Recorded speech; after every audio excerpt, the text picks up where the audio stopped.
Similarities between Eastern and Western philosophical ideas. Although there are certainly differences between Eastern and Western philosophical systems, they both aim at the same goal of apprehending truth and understanding the best way to live one's life. Modern-day scholarship often makes a serious, and arbitrary, distinction between the two, which is unnecessary and erects an artificial boundary between the two traditions. Since the discovery of Eastern philosophy by Western explorers and scholars in the 18th and 19th centuries CE, there has been an arbitrary division maintained, especially in colleges and universities, between Western philosophy and Eastern philosophy, as though these two systems present radically different views of the world. There is no division between Eastern or Western philosophy when it comes to the most basic questions of what it means to be a human being.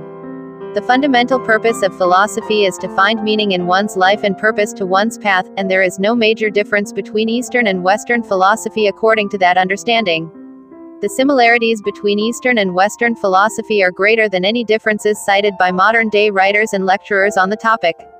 The most often cited difference is that Western philosophy is fragmentary, while Eastern philosophy is holistic. The popular writer Sankara Saranam, author of the book God Without Religion, is one example of this when he claims that Eastern philosophy is concerned with general knowledge while Western philosophy aims at specific knowledge.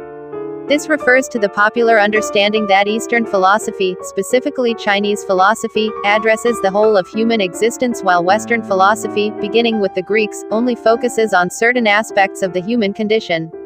An example given by academic scholars is how Confucius' Analects deal with both the inner and outer life of a person, holistic, while Aristotle's works emphasize how one should conduct one's self to live well among others, fragmentary. Moti, some claim, aims at a holistic understanding of one's self and one's surroundings, while a Western philosopher like Plato emphasizes specific goals one should strive for in discovering what is true and real in life. These are arbitrary distinctions which totally miss the underlying, and essentially identical, aims of Eastern and Western philosophy. Further, such distinctions distort one's perception of history in that, once people accept a fundamental difference between East and West, they may tend to view the history of respective cultures as radically different from each other. In fact, human beings are essentially the same the world over, only the details and customs differ, and the philosophies of Eastern and Western thinkers make this quite clear. The best example, however, of the fundamental sameness of Eastern and Western thought is epitomized in the works of two of the best-known philosophers from their respective hemispheres, Plato, l. 428–348 BCE, of the West, and Wang Yangming, l. 1472–1529 CE, of the East. While Plato is quite well known in the West, Wang Yangming is less so, even though he is as famous as Plato in China, Korea, and Japan. Both of these philosophers have exerted an enormous influence through their works, and both argue for the existence of innate knowledge, that human beings are born knowing right from wrong, and good from bad, and need only be encouraged to pursue goodness in order to live a fulfilling life.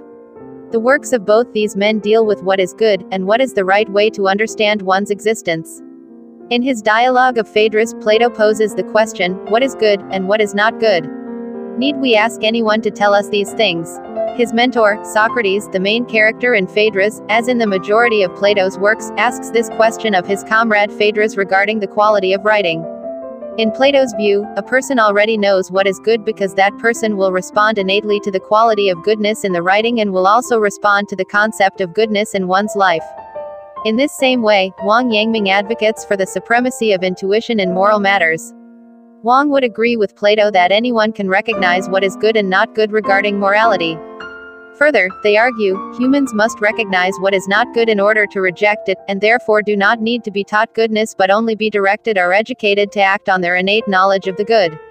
The empiricist argument that there is a lack of evidence for innate knowledge cannot be supported by empirical facts. A person must be aware that they should pursue something before they can pursue it. Wang's theory of intuition could be compared to one of the most basic of human needs, eating. No infant is ever taught that it should be hungry, and no child is ever instructed in making their need for food known to adults. The infant cries to let an adult know that it must be fed, and the child verbalizes that same need in words or deeds, such as saying, I am hungry, or going to get something to eat. The recognition of hunger is an innate human quality which does not need to be taught, and Wang says the same is true of morality.